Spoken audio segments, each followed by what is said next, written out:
Hello, and welcome to the Sidekick Story podcast, encouraging conversations about mental health. Today I'm speaking to Philip. Hello, Philip. Hi there. Nice to meet you, Matthew. Very nice to meet you too. Our goal today is to have an open and honest conversation with you about your mental health journey, to get some insight into the tools and techniques that have helped you and are available and accessible to other people. And by discussing your journey, we hope to share and normalise conversations about mental health, as often people are not alone in these experiences. So, Philip, over to you. Okay. Well, I think I should start by saying I'm just back from a 2-week staycation, and boy, did I need it. I didn't realise till I went away, and I didn't realise either that you can be nearly 21 years sober and still have mental health issues. More on that later. Let me start at the beginning. I grew up in the Midlands, very happy childhood, loving parents, very generous, very open, and even though it was a very working class background, my parents, in hindsight, were way ahead of their time in their social views in relation to society. So I always felt different, I think, as a child. I was socially shy. I was bullied a bit at school. But I assumed that was because I was gay. And I was at that stage when I kind of didn't realise I was gay, but other people could tell you were gay, if that makes sense. You hadn't come out at that point. Yeah. So I came out at about the age of 18. It wasn't news to anyone. And I did what everyone, of my age group, my friends did. We went out, spent our hard-earned weekly wages in the pub. Because that's what you did in those days. There wasn't the distractions or other activities that you can do these days. It was a very kind of working class kind of culture with working men's clubs and pubs and drinking. And also in that culture was, if you don't mind me asking, was there a gay culture within the working men's clubs, or was that a difficult culture to be part of? Yeah, I'm just going to come on to that actually, because I then discovered the gay scene. So in the small city I grew up in, there was one gay bar that everyone had to share. So you'd have a corner of kind of leather queens, and you'd have a corner of lesbians, and you'd have a corner of young people. We all had to mix together. We were the subculture, and there was literally knocking on the door to get in, and a hatch would open. And this was the early 80s. The police would still wait outside and beat you up for being gay. And boy, was it good, because what I discovered was that these places were open 7 days a week. They always had entertainment. And I was able to, I think, progress my drinking, which was socially stopped by going out on a Friday, Saturday night with my straight friends. But in the gay world, there's a lot of hedonism, and you can go out on a Tuesday night, a Wednesday night, and, get drunk, and it doesn't matter. Whereas it's kind of socially unacceptable, I think, in the, or less acceptable in the straight scene, although I'm sure that went on. I always enjoyed my drink. And I think with hindsight, I can see that it progressed. So I have met alcoholics who were alcoholic from the first time they had a baby shower when they were 13 at Christmas. I don't think my alcoholism was like that. I think mine was one that once I got a taste for it, it progressed, and then it passed a line. And I don't know where that line was, but it was probably in my early 20s where I didn't have a stop button when I started drinking. And, I refer kindly to people who are alcoholics as civilians, in the sense that, most people know after 2 or 3 pints, oh, that's enough, I've got work tomorrow. I just didn't have that. Yeah. So I was a functioning drunk. I never missed work. I never ended up on a park bench. Ended up in lots of trouble. Not with the police or anything, and I've got lots of war stories which probably aren't appropriate to share with you here. Some of them are quite funny and some of them are quite outrageous. But I discovered that drink helped me with my shyness and my self-esteem. It made me more sociable. I became a different person. It allowed me to become, I don't know, a different person, I think. It just it became an enabler, and allowed me to socialise and do things which I just couldn't do without a drink. And in some respects, was that like, you know, was that your facade? Was that your Yes. your act, your front? Yes, definitely. It Okay. became a prop. It became, yeah, and I was very conscious. You know, I wasn't hiding abuse as a child. I wasn't sort of drinking to cover up a broken relationship or something terrible that had happened to me. That's why I always say that I grew up in a very loving household. My personal view is that I was just born wired differently. You know, it came to alcohol and later on the drugs of it as well. Whereas I do know that some people perhaps have you know, become alcoholics because of terrible events in their early childhood. That was not my story.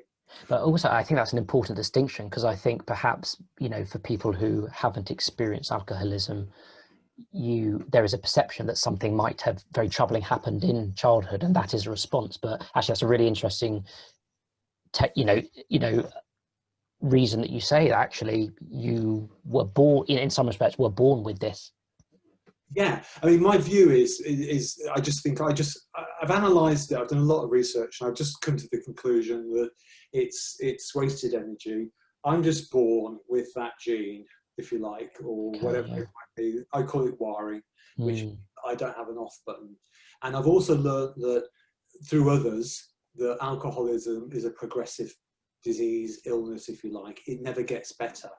You know, I've never come across anyone in AA who has got 10 years sobriety behind them, behind them, and then have gone out and become a normal drinker. If you pass that line, you can't ever go back to just having 2 pints on a Sunday. You know, that's something that I'm 100% convinced of, having gone to thousands and thousands of meetings over the last nearly 21 years. So it's literally all or nothing. It is. And that's why that kind of one day at a time thing, that saying, which is now in everyday use, comes from. Because I think if you were to go to your first AA meeting and were to think that you couldn't drink for the rest of your life, that's too much to comprehend. Just not to drink for the day is a lot easier than to think of it as the rest of your life. And in some respects, that phrase is a coping strategy in a way, right? Yeah, no, absolutely. Yeah, absolutely. Now, I don't think I need to go into the war stories of, you know, I've been there, I've done that, I've got the T-shirt, whilst I was a functioning alcoholic, but I was in denial. That I was very clear on, even when I was drinking, that I was in denial, because there was a period when life was spiraling down where, you know, I would wake up in the morning, I'm not going to do that again, I'm not going to drink that bottle of vodka. By lunchtime you got over the hangover, and then by close of work I was into the off license buying the bottle of vodka that I would drink when I got home. And I would do all the things that lots of other alcoholics have done. I would go to different off licenses so they wouldn't see me, you know, buying a bottle of vodka, even though I realized that when I went to them, they would reach for the bottle of vodka as I walked in, because they knew that's what I came in for. And I would put my empty bottles in different bin bags so that the binman wouldn't know that I was an alcoholic. It's crazy, you know. But my life, you know, so I was definitely in denial, even when I was in the throes of my addiction, and basically my life was spiraling out of control. You know, I was on the cliff edge, both spiritually, mentally, and physically, of losing everything, you know, because that's what happens with alcoholism. That's why people end up on park benches. That's why marriages fail. That's why parents or children don't speak to their parents. That's why people, you know, die in a darkened room with a light bulb and a can of Carlsberg next to them, you know. And is that because the sole priority, the sole thought is about alcohol? There's nothing else that matters? That can be the case. And even in my case, I described to you there how I would wake up, think, I feel awful, you know, a couple of Diet Cokes later and a great sausage roll or something, I'm feeling a bit better. And then by 5 o'clock, I've already forgotten the resolution that I'd made that morning, that I won't drink tonight. It just went on and on and on. And the other thing that happened to me was my world got smaller and I got paranoid. Mm. I also got resentful, and I would just spend the weekend in with the curtains drawn. Yeah. Stop doing things like opening envelopes, which in those days had bills in. Yeah. Got myself into increasing financial mess, several months behind on my mortgage. Well, that's what happens when you're spending all your money on booze, then nightclubs, and then later on, trying cocaine and ecstasy, which is wonderful, by the way, because it allows you to drink more. So they go hand in hand, and before you know it, you've blown your salary in a weekend. Yeah. So I had a moment of clarity, that's what I call it, and it was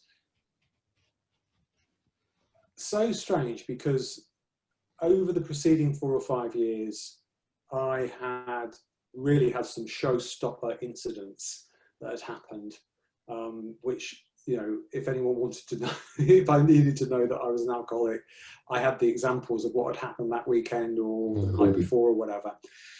And it took actually just a friend of mine sat in a pub around the corner from where I live to just say to me one Sunday lunchtime, "Do you drink too much?" And it was just like the lights came on. It was just that moment in time. And I, for that first time in my life, admitted, and that is the first step to getting to recovery, which is what we generically call the journey of not drinking. And in terms of that journey, how many years has passed? What age were you then? So I was mid-30s then. So that was since 18. 18, yeah. 18 through mid-30s, and until that point, no one had mentioned anything about your drinking. No, because I was very good. I would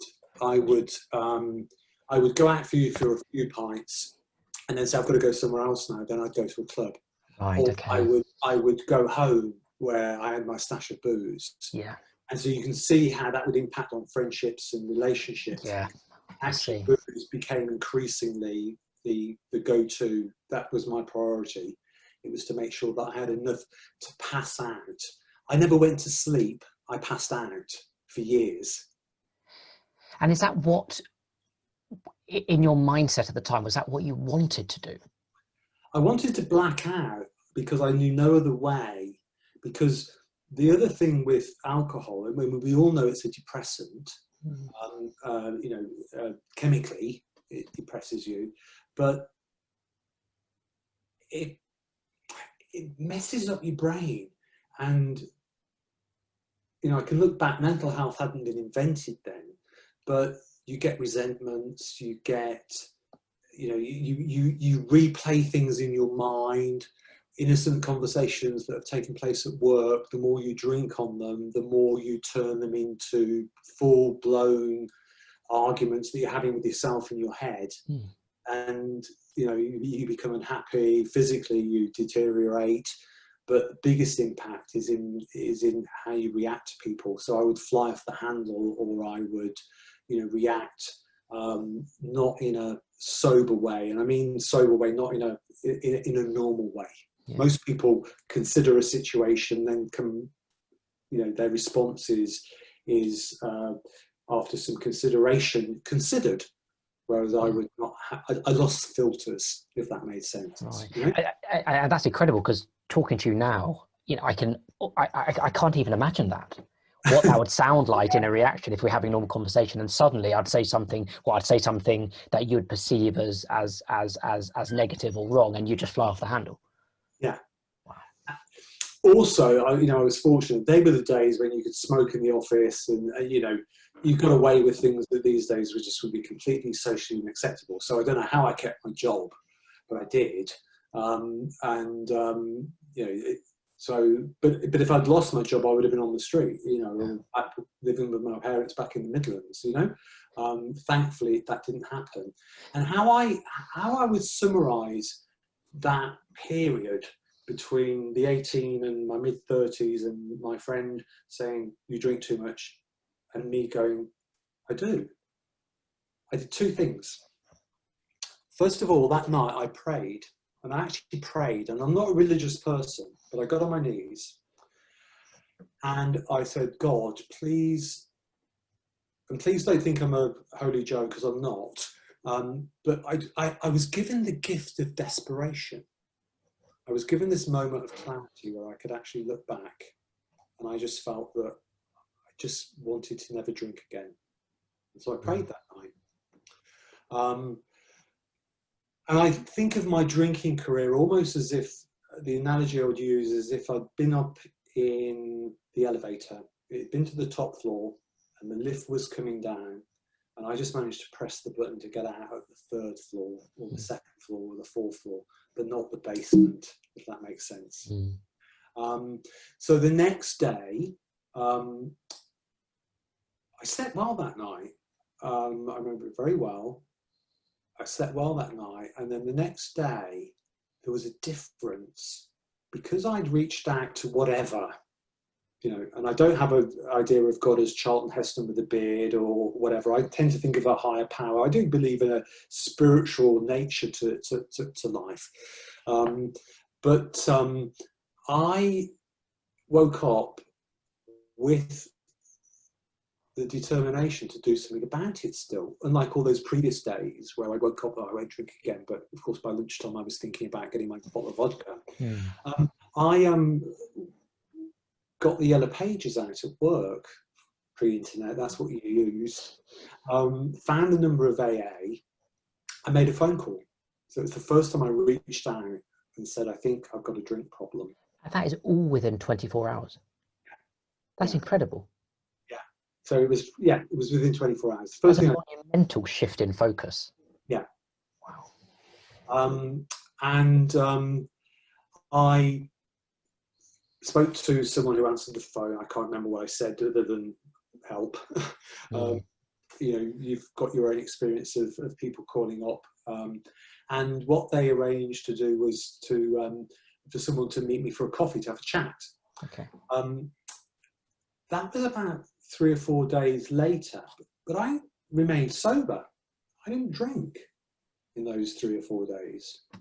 I, for some reason, just didn't drink. I wanted to see that person that I'd arranged to meet in a local coffee shop, and go there sober and have a few days of sobriety under my belt, which I managed to do. I do not know where that power came from. Incredible. And do you think motivated by, like you said, that gift of desperation? Yes, absolutely. Yeah. Because at that stage, you know, it was almost like, come in, Philip, your number's up, you've had your time, you know. I just saw what the future was going to be like if I carried on. And I was prepared to go to any length. That's why I call it the gift of desperation. I was prepared to have the most miserable remainder of my life. That's what was required for me to not drink. Now, of course, the complete opposite happened. But anyway, I went along and I met this chap who I had little identification with. And he wasn't my age, he wasn't gay, he was an old retired doctor. But he said enough to me to make me realise actually, and you've got to also set this back in the context of, you know, 20 odd years ago, there wasn't the social media and the internet that you could find out things. So I had heard of AA, of course. It was, you know, it's been in enough movies, but I didn't know what it was about, or I just knew it helped people who were drunks. So I went to my first AA meeting, which was a bit of a blur. So AA meetings generally follow the same format. They're a group of people, a group of drunks, or ex-drunks, or people who are trying to get sober or are sober. And someone is a secretary. They invite someone to share their experience, strength and hope, a bit like what I'm doing now, tell their story. And then those that are attending share back to that person, either with the identification of what they've said, or they share what's going on in their day, you know, what's troubling them that day. And I saw these lights come on in my head. I saw bright, healthy looking people who were clearly getting on with their lives.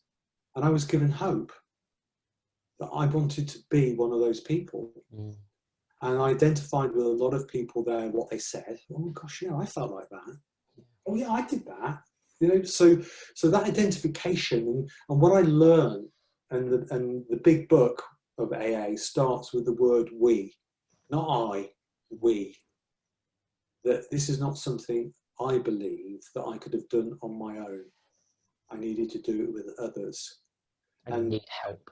Yeah, and AA is the kind of mother of all 12-step programs, I think. You know, so I was taken out for coffee by some people at the meeting, and they all kind of mothered me, these middle-aged ladies, and gave me a list of meetings to go to and a booklet that showed you where all the meetings were, and they gave me all this advice: go to meetings, just, you know, take the cotton wool out of your ears, put it in your mouth, sit at the back, just go to a meeting, that's all you've got to do, and it will all become clear, which is what I did.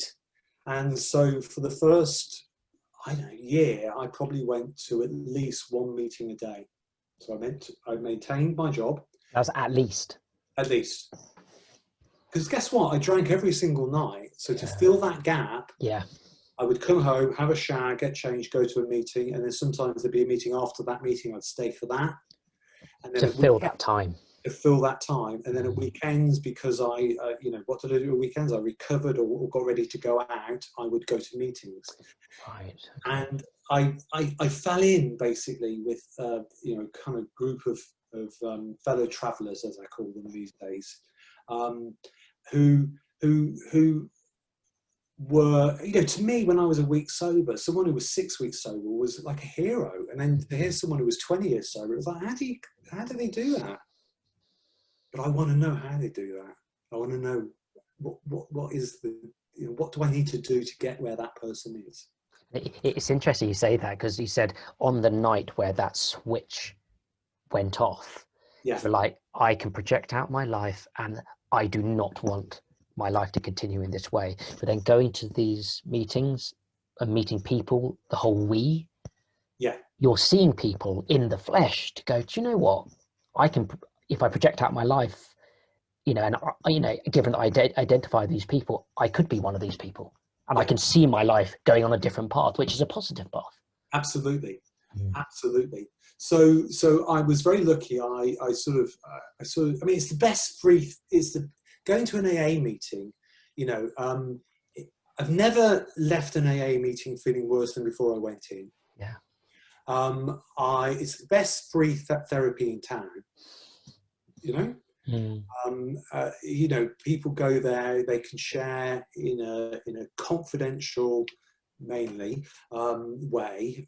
A few stars get in. I mean, I've seen every Hollywood star you could imagine in meetings, but I'm not here to talk about their names, but occasionally a reporter will get in there and share things, which is very inappropriate. But you know, they're safe spaces, and you see the struggles and the miracles that people go through, and that motivates you, you know. And a big part of AA is about being of service. I mean, I won't go into too much details about AA, but, you know, the people listening to this podcast can Wikipedia it and look it up. So I won't go through the details of it. But as I said to you before, basically, it's someone talks, shares, that gives their experience. They sometimes can have a slight different focus. People share back. There's something called fellowship, which is the teas and coffees before the meeting and after the meeting. People will often go out with people afterwards for a coffee. There's something called service, which is a terminology we use, which is where you do things for others. So it could be picking up cigarette butts, or it could be making the tea, or it could be setting the table out. It's taking responsibility. It's about bringing your ego down, so that, you know, and I really have seen some very famous people pick up cigarette butts outside meetings, you know, while their attendants waiting to drive them away in their Rolls Royce. But they do it because it's about sort of, you know, we are driven by ego and a whole host of demons.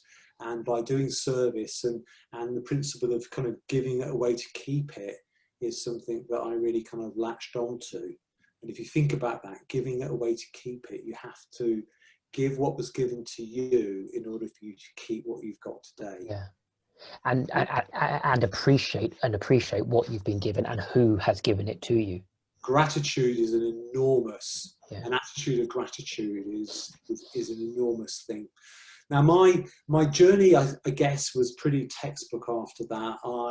I mentioned to you before, it's a 12-step program. I won't go into all of the steps.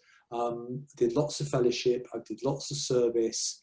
I've been a secretary of meetings. I've sponsored people. So sponsorship is where you've got a bit of time under your belt.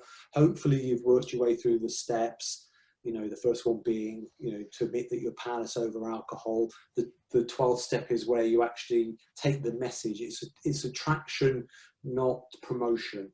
Okay, it's a big thing. You know, attraction, not promotion. So that's why this is quite unusual for me, because you know it's not about promoting AA. It's just does that make sense to you? Attraction, promotion. Yeah, absolutely.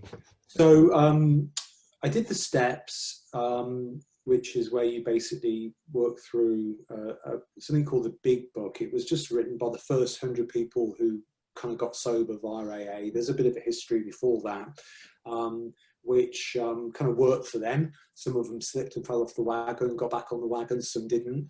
But it's the kind of it's the text that that we kind of all as groups abide by, even though it's written in 1930s American poor English. But everyone's agreed no one's going to rewrite it because they got something right in it. Yeah. But you can interpret how you want, and there is an element of certain basic things within AA that I think you need to do, and then you can add on whatever you want to. So you know, the importance of going to meetings is key.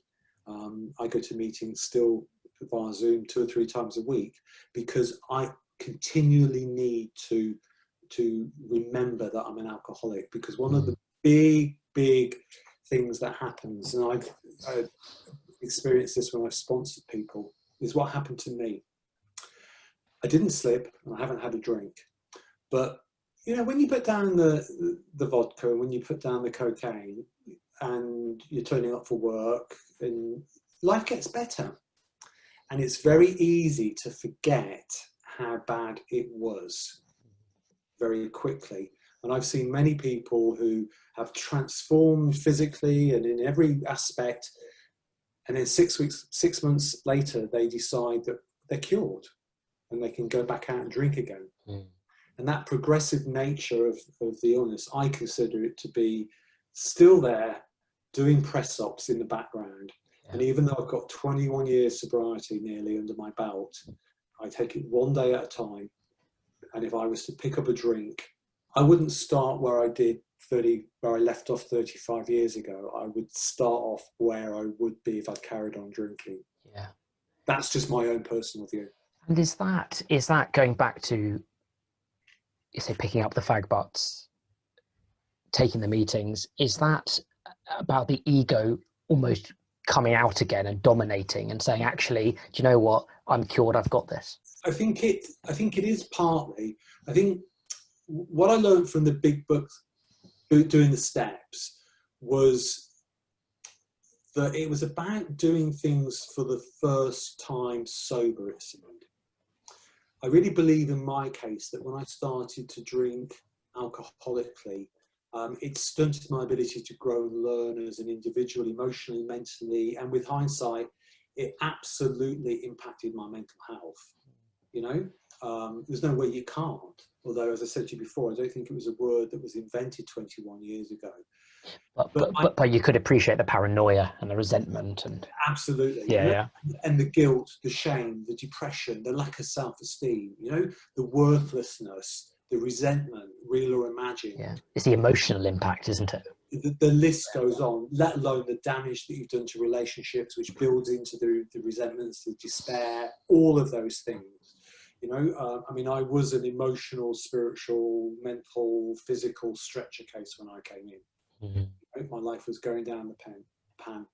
Part of my journey, I'm conscious of the time, is that, you know, doing the steps allows you to look and take inventory, like stock taking, you know, and you look at the wreckage of your past. I think I've described it to sponsors a bit like driving on the motorway at 70 miles an hour, throwing all your, you know, fast food boxes into the back seat, and then you slam the brakes on, and then all of these things come flying forward, and you've got to deal with them. Going through the steps of AA, or the principles as I call them, allows you to make amends where they're necessary. Basically, you do inventory on yourself. You clear the wreckage of your past, allows you to let go of things, and then you start doing things, and you get self-esteem by doing esteemable things. You do certain things that I'll talk about now. I'm just trying to conscious of the time, you know, by being a secretary, by sponsoring people, by doing service and practicing what I call the principles of AA, I found that, guess what? I got promoted, I got out of debt, I met someone. All the promises that AA made to me when I first came in were fulfilled. The hole in the soul, which I think is how I would describe my drinking years, started to make sense to me. And with hindsight, it got smaller because my life was more fulfilling. You know, I took inventory, I still do things. I'm still on this journey. I still go to meetings. I still sponsor people. I don't walk on water. I'm not perfect. And I learn something about myself all the time, you know, good and bad, including the fact that sometimes I only grow or progress when the pain gets too bad. And that's not changed in all of my sobriety. And it's one of the reasons I keep coming back, I guess. But the steps, the principles became part of my toolkit, along with doing certain daily things. So meditation, prayer, call it what you want. I used to call it prayer, now I call it meditation. I became a seeker for the first couple of years. I was seeking some spirit. I went to various churches and trying to find some spiritual remedy. But of course, it was within me all the time. But I still meditate every morning and every night. And every night I take an inventory. I look at my day and I review it. And I look at what I could have done differently. Do I owe any amends? If I haven't made them immediately, and I've gone back into shops when I've been rude to a shop assistant, and I say, I'm really sorry, I've had a bad day. That's no excuse to have spoken to you like that. I did that last week. And what was the response? Sometimes it's surprise, sometimes it's no acknowledgement at all. The response doesn't matter. You know, I had to make amends to people for things that I'd done to them. And they didn't wrap their arms around me and say, oh, you know, Philip, you know, you did a fantastic, oh, that's wonderful. They just, you know, accepted that I'd admitted to some wrongdoing. I did it for myself so that I could clear that wreckage and move on, you know? Yeah. It's really important to do that. And I'd also do a gratitude list every night, which is, so I write 10 things down there that I'm grateful for, that have happened to me that day. Also what's been beautiful for me that day. And also what principles or character assets that I'm going to practice the following day. And I give some consideration to that. And I've got a couple of gratitude lists that I share that with. It's a great opportunity for me to be really open and honest with people that I trust about how my day's been. And sometimes it can be really basic because we've had some dark days, haven't we? Where I've just been grateful to have a job, a roof over my head. And there's been other days when wonderful things have happened to me and they've been very expansive. But I just say my truth every day. So I have a routine that keeps me connected with other alcoholics, along with my meetings, and a structure. I read a lot of inspirational kind of literature. There's various recovery type books that have little readings each day that I find very helpful to read. It sets me up for the day with my coffee in bed. And I've made some wonderful lifelong friends. And you can make friends very quickly in AA because we're all on that same journey. It's a bit like we're kind of, another analogy is it's like we're in a lifeboat, the ship's gone down, and you're in a lifeboat with a whole bunch of people that you didn't intend to be in the lifeboat with, but you've survived, you know? You just got to row to that island and you've got to do it together. And that can build those connections, very deep connections, very quickly. Absolutely. I've made some lifelong friends and I've seen some miracles. And I've seen them not just in my own life, but I see them more through others. And I sponsored people. I've, sponsored people. One of my sponsors at the moment. When I met him several years ago, he's living on a friend's sofa. Now he's driving a Mercedes. He's got all the trappings, but he's also got a really good program, because he's not drinking. We speak every other day, and we go away each year, and we have a weekend of just recovery time, where we talk about the program. And I suppose it's back to basics. It's despite the trappings of life that I've managed to get. I've got a good life now, X, Y, and Z. But fundamentally, when it comes down to its core, we are still in this boat together. Yeah, and that's it. I mean, in a way, I can take gratitude for granted, and so I have to be reminded. So I often go to newcomers meetings where I hear people who are holding on to their sobriety by their fingertips, because that takes me back to where I was 20 years ago, and I identify with that, and I know that I could end up back there if I was to start drinking again. It's fascinating to hear your routine. Then it's amazing that we've done, perhaps this is maybe the 16th or 17th episode on psychic stories, and to hear your routine of meditation, of self-reflection and gratitude. It's amazing how that comes up in the whole spectrum of people I'm talking to around mental health. That daily routine, it's amazing. And to hear those things, and it's like, and for the benefit of listeners, the people who have on psychic stories don't know each other, but there is a commonality between every day doing a meditation, a prayer, something spiritual, or something mindful, put it that way. Yeah. Self-reflection. Mindfulness as well. So yeah.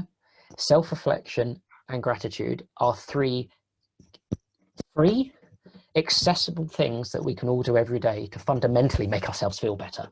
Yeah. A question I wanted to know is, I assume, I'm taking that analogy about the boat, you're all in this boat together. When the storms do come, and I assume they do, what do you do? Are you able to stick with that routine, or do you have an emergency routine that you're able to kind of activate in some respect to say, okay, there's something a bit more serious that I need to really work on? Well, 2020 has been a good example of that. Okay. What a year it's been for everyone. Real test for many, and a year of loss for everyone.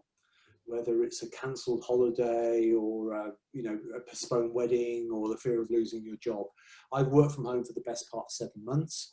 I, for 2 months, couldn't see my partner because of what they do and where they work. I wasn't able to see them. Tough. Yeah, and so I've lived on my own, and I've been in my own headspace. My headspace is not a good place to be, You can't be busy. You can't be busy. You can't fill your life with the busyness that you want. No. And so, let me throw into as well. I lost 3 very close lifelong friends in quick succession, and followed by my father dying a few months ago as well. I'm so sorry to hear that. And I thought I'd weathered things all okay, considering what I'd gone through.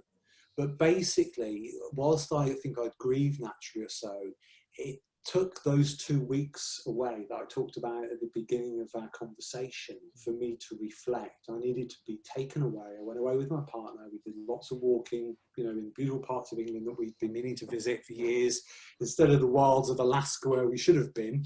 The ultimate staycation. Yeah, absolutely. To realise what an enormous impact the last 7 months have had upon me.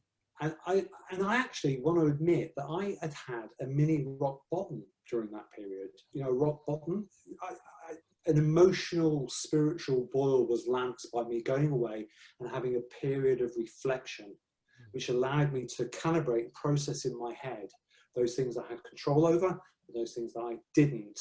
And that's very fundamental to me, and it had been blurred. So despite going to meetings, and despite the warmth and the embrace and people reaching out to me in the best way they could, particularly around the bereavements and things, I realised that there was things on reflection that I should have done. And it surprised me that even after 21 years, I'm not immune to having a washing machine head that will do spin, rinse, repeat, spin, rinse, repeat, And no, I never thought about picking up a drink during that time. You know, I would have had a great excuse, you know, who wouldn't? But those few days away allowed me to realize that I was far from well, you know, mentally. And maybe I'll never be well in the non-alcoholic kind of way. You know, my head is still as capable of going into rinse and spin as it was 21 years ago. It's just at a different speed these days. But I do have the tools. And I just had kind of, I think maybe because of the grief and the lens of everything being under COVID that we've gone through, had stopped doing certain aspects of my routine. You know, I perhaps missed a few gratitude lists. I'd, you know, just, or I'd missed that reading, and I just got into the kind of work mode, logging on at 6 a.m. at home, logging up at 6 p.m. I'd know what to see. I'd go and buy a pint of milk and, you know, just watch Netflix. Well, actually, there was a lot that I could do. And so it was about, to me, reclaiming control of what I've got control over. Yeah, and I think I'm a great person once I've got a plan. Yeah. But it took a painful period for me to realize that I needed one. And 21 years of sobriety, you know, is great, but it doesn't mean that I'm cured. Yeah. I still need to do those things on a daily basis. One day at a time. Yeah, one day at a time. So my character defects, which is part of the steps that I identified, and I try and convert them into character assets. So whatever I've identified as a character defect has an opposite, and it's the opposite that I look at, for example. So if I'm dishonest, now dishonest doesn't mean that I'm going to pinch your wallet. Dishonest to me means, what are your motives for doing something? That's where I think of honesty, you know. And so I had a great period of reflection, and kind of came back with a plan. You know, I recognised what I had no control over. Dads die, friends die. That's the circle of life. I've got no control over Trump, Brexit, COVID, but I do have control over looking after myself, giving myself a break.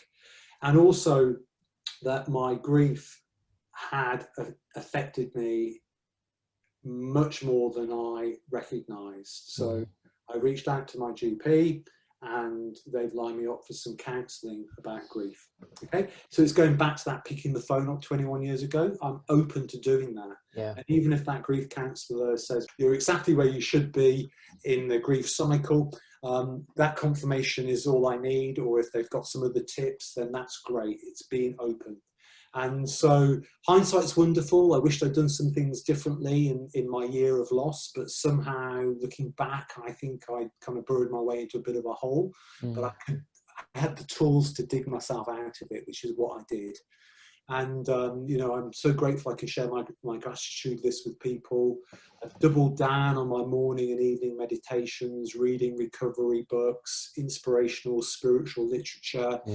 You know, I watch a lot of YouTube. James tipped me off on that. There's so much in there in mindfulness, and so I've been using my chill out time to do that.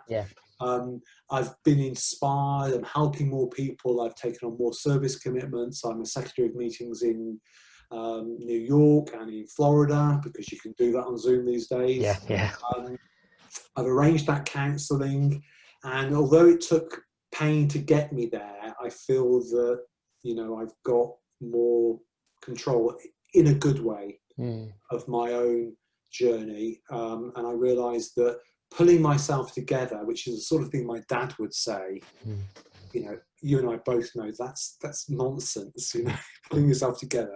What does that mean? It's not an option. No, you can't ignore it. You've got to face it head on. Absolutely. I've got to own my situation. You know, turn the grief into life lessons and extract from that. So I have changed, for example, aspects of my dad's death. So I am grateful that I was able to go and see him at his deathbed, something that was denied to thousands of people several weeks before. I'm grateful that we were able to have a funeral with 30 people, something that was denied to people several weeks before, you know. And I've turned those things around. And so yes, I'm still sad, but even in the darkest moments, there is still light. There is still things to be grateful for. And if I hold on to that attitude of gratitude, you know, whether it's the robin that I just saw sitting on my fence out there a few minutes ago. It makes me smile inside. And so where am I today? Well, I've given you my story. I'm a changed person. I think that's probably come across. Yeah. I hope. I've learned many lessons. I have a plan for what will probably be a rocky few months for everyone. Some of that is going back into the office. I like that routine. I like getting into the shirt and tie and getting into the zone. I'm still sober, and despite what I went through on a physical, psychological, mental health front, you know, I was still capable of leading a team remotely. I've got a secure position at work. I'm respected by my peers. I'm in a healthy, loving relationship. And I wrote up and stood and delivered a eulogy at my father's funeral, something that no way would I have been able to have done if I'd been drinking, you know, if I'd been alive still. And I've not ever lost sight of the fact that AA has given me all of this. Now, I truly believe that AA is not necessarily the answer for everyone. And I have no opinions on people finding recovery from addiction of whatever sort via other means. All I'm saying is it worked for me. And I've used it, and I've taken, a bit like a buffet, what suits me, and I've left the rest. But I've taken the core parts, okay? That spiritual structure, that fellowship, and built my foundations upon that, and upon those foundations are based the life I have today.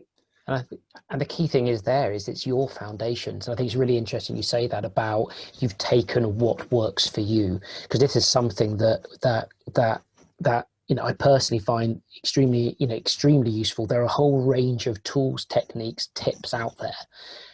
When you're provided with a unbiased choice of exercises, of ways of thinking, of tips that can help you, you know, the most popular one might not work for you, but that's okay. Take what works for you and build your own toolkit into something that does work for you, so you are able to put together the elements and the design of a life that fundamentally that you're proud of and that you want to live. Absolutely. So I've got so much to be grateful for. The miracle, and it is a miracle of sobriety to me. My sobriety is a miracle. And I'm not adding any religious connotations to that. That I've seen in myself and I've seen in others remind me that I believe that there is a higher power, some spiritual dimension to life. Others don't. I've got plenty of agnostic AA, you know, fellow travellers. So we all have our own views. We don't get tied up in God conversations. But being kind to myself and to others, being honest, taking things one day at a time, that everything, when I look back, has worked out just how it's meant to work out. And I have to learn to let go continually, deal with my issues of anxiety, which we all have. They creep under the door, don't they, at the moment, with what's going on in the world. But I have faith, I have hope, I have courage. I am extremely grateful. I'm thankful to you for giving me the opportunity to share my story. And I hope that that some of your listeners may find it of interest, even if it's just that they get an insight into someone who's in AA. And maybe more importantly, it might even be helpful to someone. Yeah, I think it's fundamentally important at the moment. Like our routines and situations changed overnight back in March, and I think you really clearly articulated how, despite you knowing everything in your routine, you were in your home, which you knew. You were zooming into work, which you knew. That doesn't mean that the way in which your mind responds to it or your emotion responds to it is going to be the same.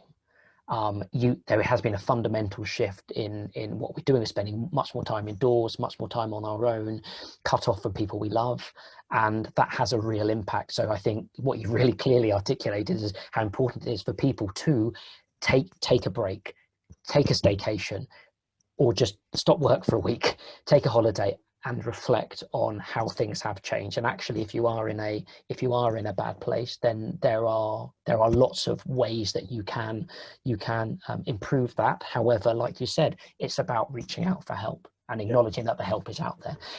Philip, honestly, thank you so much for a fascinating, insightful conversation. And I think the last thing for us is to say is, wish you very well on your journey, one day at a time.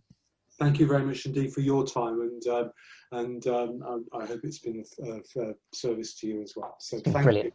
Thank you so much. Thank you so much, Philip. And thank you to everyone listening. You can subscribe to us on most major podcast platforms: YouTube, Spotify, Apple Podcasts. Just search for Sidekick Community or Sidekick Stories and we'll pop up. Thanks so much again. Cheers, Philip.